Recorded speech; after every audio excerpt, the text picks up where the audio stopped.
Everyone, आप सभी का स्वागत है मेरे यूट्यूब चैनल में। वीडियो के स्टार्ट होने से पहले मैं आप सभी को हैप्पी न्यू ईयर बोलना चाहता हूँ। 2021 की आप सभी को बहुत सारी शुभकामनाएं। आज के इस वीडियो में मैं आप सभी को नेल पॉलिश इस कंप्लीट फिल्म की स्टोरी और एंडिंग के बारे में बताऊंगा और उसी के साथ साथ मैं आपको ये भी बताने की कोशिश करूंगा कि आप इस फिल्म में क्या क्या देख सकते हो। लेकिन इस वीडियो के स्टार्ट होने से पहले मैं आप सभी को ये बात बता दूँ कि 2020 में जो आप लोगों ने मुझे प्यार और सपोर्ट दिया उससे हमारे चैनल के 2000 सब्सक्राइबर्स पूरे हो चुके हैं। लेकिन आगे हमें और भी लंबा सफ़र तय करना है। इसी वजह से जो दिसंबर 2021 तक यानी इस साल के एंड तक कम से कम 10,000 सब्सक्राइबर्स हमारे चैनल पर कंप्लीट हो जाने चाहिए और ये मेरा एक सब्सक्राइबर टारगेट है जो मैंने खुद को ही दिया है। इसी वजह से इस सब्सक्राइबर टारगेट को पाने के लिए मैं काफ़ी मेहनत करने वाला हूँ और उसके साथ मेरे कंटेंट को मैं जितना बेस्ट हो सके उतना ही बेस्ट मैं आप सभी को प्रोवाइड करूँगा। इसी वजह से कुछ वीडियोस का समय थोड़ा लेट भी हो सकता है, तो फिर आप सभी उस बात को माइंड बिल्कुल भी मत करिएगा क्योंकि कंटेंट के ऊपर ध्यान मैं अभी काफ़ी ज़्यादा दे रहा हूँ। इसी वजह से आप सभी के लिए यही एक विश है, मतलब यही एक मैं आप सभी से दरख्वास्त कर सकता हूँ कि आप सभी मेरे चैनल को ज़रूर सब्सक्राइब करिएगा अगर आप मेरी वीडियोस वॉच कर रहे हो तो। और अगर आप सभी मेरे वीडियोस के रेगुलर मेंबर्स बनना चाहते हो तो फिर यार उस ज्वाइन बटन पर भी क्लिक करिएगा क्योंकि मैं कुछ एक्सक्लूसिव वीडियोस अपने चैनल पर अपलोड करता रहता हूँ। तो without wasting any time let's start this video. कहानी की शुरुआत में हम कुछ पेपर कटिंग्स को देखते हैं जिसमें हमें ये बात रियलाइज़ होती है कि काफ़ी टाइम से कुछ माइग्रेंट वर्कर्स के बच्चों के ऊपर एक शख्स अत्याचार कर रहा है और उन्हें पूरी तरीके से बेरहमी से मारने की कोशिश कर रहा है और ये केस अभी तक एक अनसॉल्व्ड मिस्ट्री है। जिसके बाद हम कहानी में वीर सिंह नाम के एक कोच को देखते हैं जो अपनी लाइफ काफ़ी अच्छी तरीके से जी रहे थे और वो एक एक्स मिलिट्री ऑफिसर थे। जिसके बाद उन्होंने अपनी ज़िंदगी कोचिंग वगैरह में समर्पित कर दी थी और वो छोटे बच्चों को क्रिकेट वगैरह की ट्रेनिंग भी देते थे। सो यहाँ पर वीर सिंह का एक दोस्त था जिसका नाम था सुनील, जो डीसीपी था और उसे ये केस मिला था। जिसके बाद वो इस केस के बारे में वीर से वो डिस्कस करता है और वहाँ से चले जाता है। जिसके बाद हम सभी लोग ये देखते हैं कि कुछ दो एमबीए एक्टिविस्ट स्टूडेंट्स कुछ सांपों को छोड़ने आए थे क्योंकि वो एक एनिमल एक्टिविस्ट थे। इसी वजह से वो उन सांपों को छोड़ने आए थे और तभी उन्हें कुछ जलने की बू सूंघती है। इसी वजह से वो दोनों स्टूडेंट्स उस जलने की बू की तरफ जाते हैं जहाँ पर उन्हें दो लड़कों की मतलब एक बच्ची और एक बच्चा, इन दोनों की लाश को जलते हुए दिखने वाला स्पॉट दिखता है। जिसकी वजह से वो काफ़ी हैरान थे और तब वो उस जलती हुई आग को बुझाकर पुलिस वालों को कॉल करते हैं जहाँ पर पुलिस वाले इस कंप्लीट लाश की एग्जामिनेशन कर रहे थे और वो उन दोनों लड़कों से पूछते हैं कि आखिर उन्होंने क्या क्या देखा। जिसके बाद उन दोनों लड़कों ने उन्हें वो वाकया समझाया और तभी एक लड़का उनमें से बोला कि एक्चुअली उसने एक ब्लैक कलर की एसयूवी कार देखी थी जो उनके पास से ही गुजरी थी और तब जब ये मर्डर वगैरह होने की फिराक में था तभी वो एसयूवी कार वहाँ से गुजर गई थी। इसी वजह से उन्हें ऐसा शक है कि शायद से वह एसयूवी कार इन सबके साथ है। इसी वजह से पुलिस रास्तों पर नाकाबंदी लगाना स्टार्ट करती है और तब इसी नाकाबंदी के दौरान एक ब्लैक एसयूवी कार जो थी वो पुलिस वालों को देखकर वहाँ से भागने की कोशिश कर रहा था, बट पुलिस वालों ने उसे रोक लिया था। जिसके बाद उस कार का जो ड्राइवर था वो वहाँ से जंगल के रास्ते से थ्रू भागना स्टार्ट करता है। जिसके बाद पुलिस उसे पकड़ लेती है और उस ड्राइवर के थ्रू उन्हें एक फार्म हाउस का लोकेशन मिलता है। जिसके बाद उस फार्म हाउस में उन्होंने जब छानबीन करी थी तब उन्होंने कुछ ब्लड सैंपल्स और बॉडी फ्लूइड्स को कलेक्ट किया था। जिसके बाद इस फार्म हाउस के बारे में इंफॉर्मेशन निकालने के बाद उन्हें ये बात पता चलती है कि ये फार्म हाउस वीर सिंह का था। इसी वजह से वीर सिंह को उन दोनों बच्चों की हत्याओं के केस के ऊपर अरेस्ट किया गया। जिसके बाद इस केस में वीर सिंह के अगेंस्ट जो खड़े होने वाले थे उनका नाम था अमित, जो एक पब्लिक प्रोसिक्यूटर थे और अपनी कॉमन लाइफ में काफ़ी बिजी थे। और उसे साथ साथ जो वीर सिंह के डिफेंस में केस लड़ने वाला था वो था सिड, जो अपने फादर की विरासत में जी रहा था। एक्चुअली उसके फादर भी एक बहुत बड़े वकील थे और वो भी एक बहुत बड़ा वकील था और वो राज्यसभा में काफ़ी टाइम से ट्राई कर रहा था। और इस केस में उन्होंने ये कहा था कि एक एक्स मिलिट्री ऑफिसर का केस है, इसी वजह से अगर वो इस केस को जीत गया तो उसे एक राज्यसभा की सीट का नॉमिनेशन ज़रूर मिल जाएगा। इसी वजह से सिड इस केस को लड़ने के लिए तय करता है। जिसके बाद हम सभी लोग ये देखते हैं कि ट्रायल अब शुरू हो चुकी थी और इस केस को जज भूषण ये जज प्ले कर रहे थे। जिसके बाद ऑन द ट्रायल अमित जो था वो सुनील को कोर्ट में बुलाता है और तब वो सुनील से ये पूछता है कि आखिर उसे वीर सिंह के ऊपर शक कैसे हुआ। जिसके बाद सुनील उन्हें ये बात बताता है कि एक्चुअली जब वो इस केस के ऊपर छानबीन कर रहे थे और उस नाकाबंदी के दौरान जब उन्होंने उस ड्राइवर को पकड़ा था तब उस ड्राइवर के थ्रू उन्हें ये बात पता चली कि ये जो कार है ये एक तरह के फैक्ट्री वर्कर की कार है। जिसके बाद उस फैक्ट्री वर्कर के थ्रू पहुंचने पर उन्हें ये बात रियलाइज हुई कि उस फैक्ट्री वर्कर को एक फेक नेम वाले इंसान ने ये कार बेची थी, जिसके बाद उस फेक नेम वाले इंसान की खोज करते करते उन्हें एक बंदे का एड्रेस मिलता है जो एक बूढ़ा 80 साल का बंदा था और वो इस फार्म हाउस का मालिक था, जिस फार्म हाउस में उन्हें बॉडी फ्लूइड्स और उसके साथ ब्लड सैंपल्स मिले थे। और उस 80 साल के बंदे से पूछने के बाद उन्हें ये बात रियलाइज़ हुई कि उसने ये फार्म हाउस वीर सिंह के नाम कर दिया था, इसी वजह से ये पूरा फार्म हाउस वीर सिंह का था। और तब अमित अपनी केस की प्रोसीडिंग को क्लोज करता है और तभी सीड की प्रोसीडिंग स्टार्ट होती है, जिसमें सीड उससे ये सवाल करता है कि आखिर जब इतना सारा खतरा होगा तो फिर वीर अपने फार्म हाउस का क्यों यूज़ करेगा, बल्कि वो किसी और एड्रेस में जाएगा।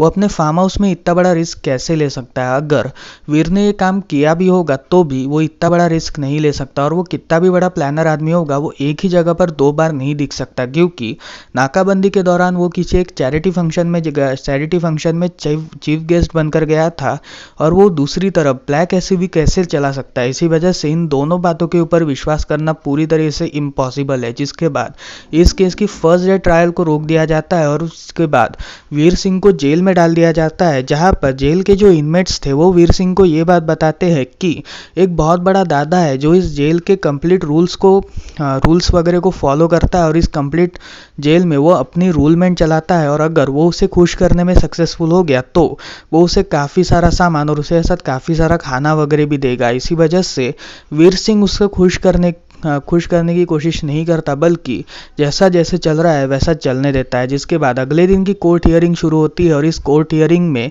पोस्टमार्टम रिपोर्ट्स आ चुकी थी, और इस पोस्टमार्टम रिपोर्ट के दौरान जो पोस्टमार्टम एक्सपर्ट थे वो ये बात कहते हैं कि इनके टंग्स को पूरी तरीके से काटा गया था और इन दोनों बच्चों की लाश के साथ पहले तो सेक्सुअल असॉल्ट किया गया और इन दोनों को काफ़ी टॉर्चरसली डेथ दी गई थी। इसी वजह से ये दोनों पूरी तरीके से मरने की फिराक में आ चुके थे और इन्हें इतना ज़्यादा टॉर्चर किया गया था कि पूछो ही मत। और उस स्पॉट पर उन्हें एक लड़का भी मिला था जो बेहोश पड़ा हुआ था और उसे कॉटन कैंडी का लालच देकर एक शख्स ने वहां पर जकड़ के रखा था। इसी वजह से इन दोनों बच्चों के ऊपर भी कुछ ऐसी ही ट्रिक्स आजमाई गई, जिसके बाद वहां पर डीएनए एक्सपर्ट्स वगैरह को भी बुलाया जाता है। और तब जो डीएनए एक्सपर्ट थी वो ये बताती है कि एक्चुअली इस कंप्लीट केस के ऊपर वर्क करते वक्त उसे ये बात पता चली कि जो डीएनए वगैरह उन बच्चों के सैंपल्स के थ्रू मिले हैं वो डीएनए और किसी के नहीं बल्कि वीर सिंह के थे, और जिस कार का इसमें यूज़ किया गया था उसमें वीर सिंह के डीएनए सैंपल्स तो नहीं थे, बट उस बॉडी में डीएनए सैंपल्स थे और उसके साथ साथ उस कंप्लीट रूम में काफ़ी सारे हैंड ग्लोव्स पड़े हुए थे। इसी वजह से कुछ फिंगरप्रिंट्स वगैरह बरामद नहीं हो पाए, जिसके बाद अमित अपनी केस प्रोसीडिंग को क्लोज करता है। और तब सीड की बारी आती है, जिसमें वो पोस्टमार्टम एक्सपर्ट से ये सवाल करता है कि आखिर डीएनए के जो पॉइंट्स है वो कार में कैसे नहीं मिले। मतलब उसने एक ग्लास को टच करते हुए उस ग्लास से पानी पीकर उसने ये कहा कि उस ग्लास को टच करते हुए ही उसका जो डीएनए सैंपल्स है वो सभी उस ग्लास में आ गए होंगे, राइट। तो फिर उस फिंगरप्रिंट सैंपल्स के थ्रू जो डीएनए रिलीज हुआ है वो उसके कार में क्यों नहीं मिला? अगर ये वीर सिंह की करतूत होगी तो वो उसके कार से क्यों नहीं बरामद हुए, इस पर वो सवाल करता है। और तब वो पोस्टमार्टम एक्सपर्ट इस बात से थोड़ा मुकर जाती है, जिसके बाद सीडी ये कहता है कि इस केस को डाइवर्ट किया जा रहा है और गलती से मेरे क्लाइंट को फंसाया जा रहा है। मतलब इस केस में काम किसी और ने किया है लेकिन फंसाया मेरे क्लाइंट को जा रहा है। इसी वजह से मैं चाहता हूँ कि ये केस पूरी तरीके से क्लोज कर दिया जाए। और तब दूसरे दिन की ट्रायल प्रोसीडिंग भी खत्म होती है, जिसके बाद जेल में जो दादा था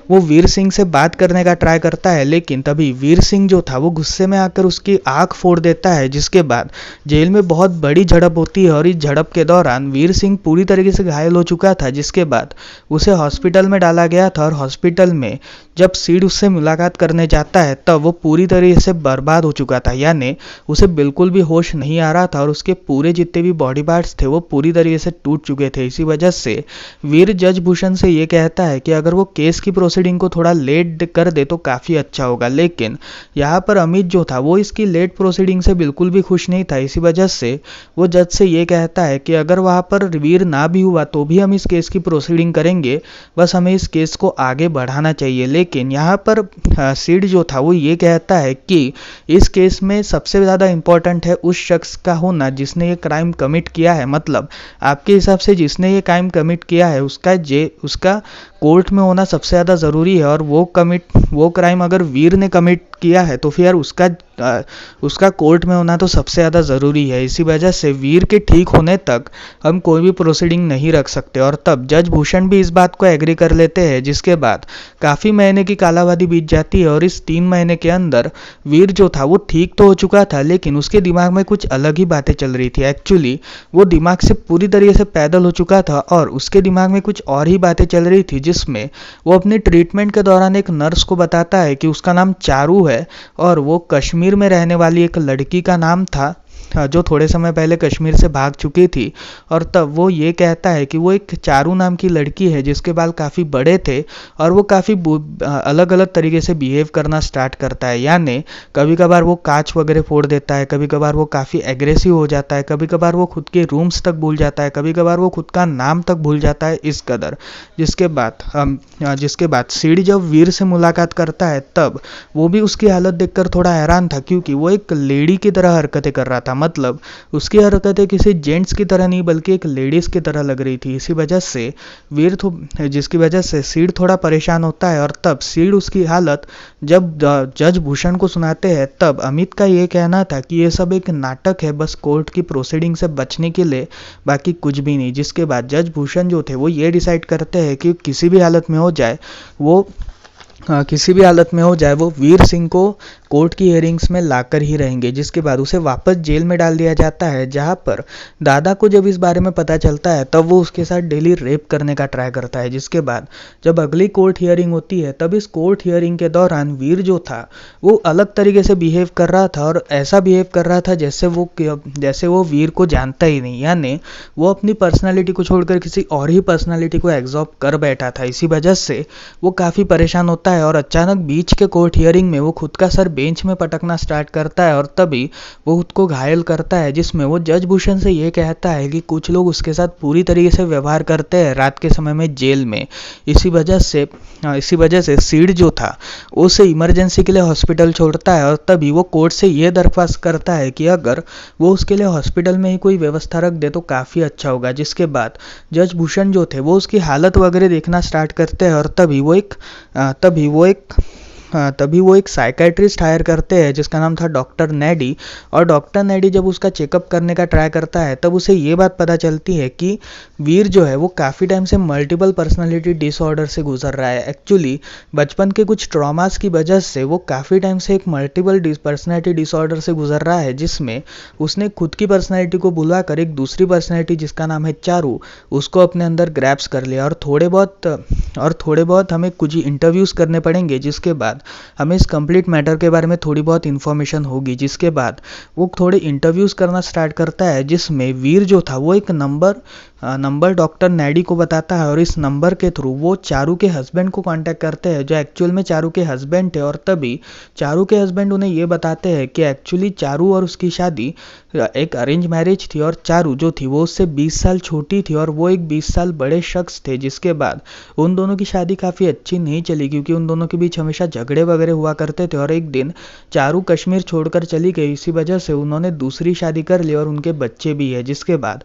चारू को भी उस रूम में बुलाया जाता है, और तभी वीर यानी जो चारू बन चुका था वो अपने पति को देखकर खुश था, लेकिन यहाँ पर उसके जो हस्बैंड थे वो चारू की इस हालत को देखकर यानी वीर की इस हालत को देखकर वो डर जाता है और वहाँ से भाग निकलता है। जिसके बाद जो पुलिस थे वो उसे रोकने में सक्सेसफुल होते हैं, और तभी वो उससे कुछ इन्फॉर्मेशन लेकर उसे वहाँ से जाने को कहते हैं। जिसके बाद डॉक्टर नेडी जो थे वो ये डिसाइड करते हैं कि वो हिप्नोटिज्म का यूज़ करेंगे, क्योंकि हिप्नोटिज्म एक ऐसी ट्रिक है जिसके थ्रू बंदा कितना भी झूठ बोल रहा हो पर फिर भी वो सच बोलने के लिए मजबूर हो जाएगा। इसी वजह से हिप्नोटिज्म ट्रायल वगैरह शुरू होना स्टार्ट होते हैं, जिसमें वीर को हिप्नोटाइज किया जाता है। और तब चारू अपने पास्ट की स्टोरी बताती है कि वो अपनी मैरिज से बिल्कुल भी खुश नहीं थी। एक्चुअली उसके हस्बैंड 20 साल बड़े होने की वजह से वो अपने सेक्सुअल डिज़ायर्स कभी पूरे नहीं कर पाती थी, और वो उससे प्यार वगैरह भी नहीं करता था। वो शादी सिर्फ एक मतलब के लिए थी, और जब उन दोनों का बच्चा हुआ उसके बाद से तो और भी ज़्यादा डिप्रेस्ड होना स्टार्ट हुई। जिसके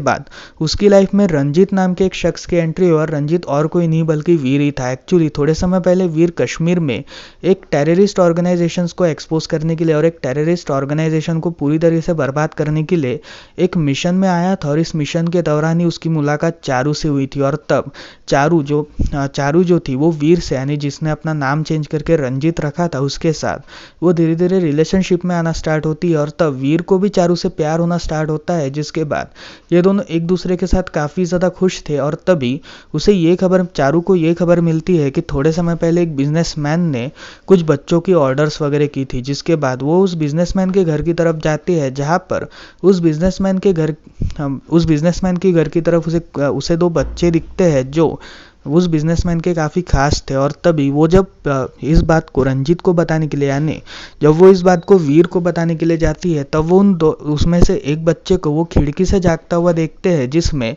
वीर जो था वो उसमें से एक बच्चे को अपनी तरफ खींच लेता है और उसे पूरी तरीके से मार डालता है। जिसके बाद चारू जब वीर से इस बारे में कन्फ्रंट करती है, तब उसे ये बात पता चलती है कि वीर इतने टाइम से उससे झूठ बोल रहा था और वीर ने ही ये सारा काम किया था। जिसके बाद वो उसे गले लगा लेता है और कहता है कि मैं हमेशा तुमसे प्यार करता रहूंगा और मैं हमेशा तुमसे प्यार करता हूँ। जिसके बाद चारू जो वीर के पर्सनालिटी में आ चुकी थी, वो ये कहती है कि वीर ने उसके बाद मेरा गला दबा दिया, जिसके बाद से मैं पूरी तरीके से मर गई और उसने मेरी लाश को समंदर में फेंक दिया। जिसके बाद हम कहानी को वापस प्रेजेंट टाइम में देखते हैं, जहाँ पर वीर यानी जो चारू बन चुका था वो कम्प्लीटली रो रहा था, मतलब रो रही थी, और उसी के साथ साथ वो ये कह रही थी कि मैंने उससे ज़िंदगी भर प्यार किया पर उसने मुझे धोखा कैसे दे दिया। जिसके बाद वो बेहोश हो जाता है और तभी कोर्ट की प्रोसीडिंग वगैरह भी अनेबल हो जाती है, जिसमें सीड जो था वो इस कोर्ट की प्रोसीडिंग को पूरी तरीके से ख़त्म करना चाहता था, क्योंकि वीर की दिमागी हालत ठीक ना होने की वजह से वो इस केस को पूरी तरीके से सॉल्व नहीं कर सकता था। इसी वजह से जज भूषण जो थे वो इस केस को रोकने की कोशिश कर रहे थे और वो इस केस को पूरी तरीके से ख़त्म करने की फिराक में थे। इसी वजह से वो अपने अपने वकीलों से, यानी पब्लिक प्रोसिक्यूटर और जो डिफेंस लॉयर थे, इन दोनों से अपनी फाइनल स्टेटमेंट मांगते हैं, जिसमें इस फाइनल स्टेटमेंट के दौरान जो पब्लिक प्रोसिक्यूटर अमित था, वो काफ़ी कुछ कहता है कि वीर एक तरह का काफ़ी डिस्गस्टिंग टाइप का इंसान है और उसने काफ़ी हत्याओं को अंजाम दिया है जो नन्हे मुन्ने बच्चों के ऊपर हुई है। इसी वजह से उसको कड़ी से कड़ी सज़ा मिलनी चाहिए। और यहाँ पर सीड जो था उसने ये कहा था कि जितने भी सबूतों को पेश किया गया था वो सारे मीनिंगलेस सबूत थे। इसी वजह से मेरे क्लाइंट के ऊपर या फिर मेरे क्लाइंट के ऊपर कोई भी आरोप नहीं बनता। और तभी जज भूषण ये कहते हैं कि इस केस को हम स्थगित करने का निर्णय लेते हैं, लेकिन जैसे ही चारू की हालत जैसे ही वीर की दिमागी हालत ठीक हो जाएगी, वैसे ही उसके ऊपर सारी सज़ाएं अनेबल हो जाएगी। और ये सारी सज़ाओं के हिसाब से उसके ऊपर 2 बच्चों के रेप के इल्ज़ाम लगने की वजह से उसको जल्द ही अरेस्ट किया जाएगा। और जैसे ही वो अपने होशाहवास में आएगा वैसे ही उसे अरेस्ट किया जाएगा। लेकिन अभी जब तक वो होश में नहीं आता तब तक उसे 24 घंटे सर्वेलेंस में रखा जाएगा। और इस सर्वेलेंस के दौरान पुलिस ऑफिसर्स और सिक्योरिटी गार्ड पूरी तरीके से उसके ऊपर नज़र रखेंगे कि आखिर उसकी हरकतें क्या है। और अगर वो वीर की हरकतों में वापस आता है तो उसके ऊपर जल्दी से जल्दी कड़े से कड़े आरोप लगाए जाएंगे, और अगर वो ऐसा नहीं करता तो उसे ज़िंदगी भर सर्वेलेंस में ही बिताने पड़ेंगे। और यही वो अपनी कोर्ट प्रोसीडिंग रोकते हैं। जिसके बाद हम वीर को देखते हैं जो एक क्रिस्टल बॉल को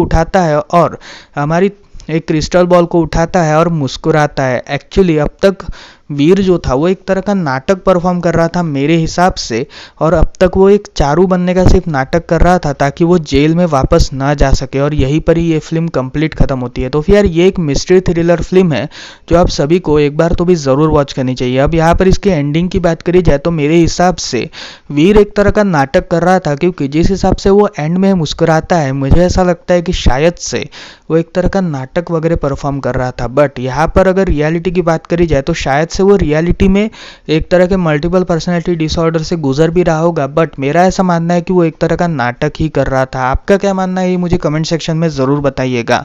सो मिलता है अगली वीडियो में, तब तक के लिए बाय बाय।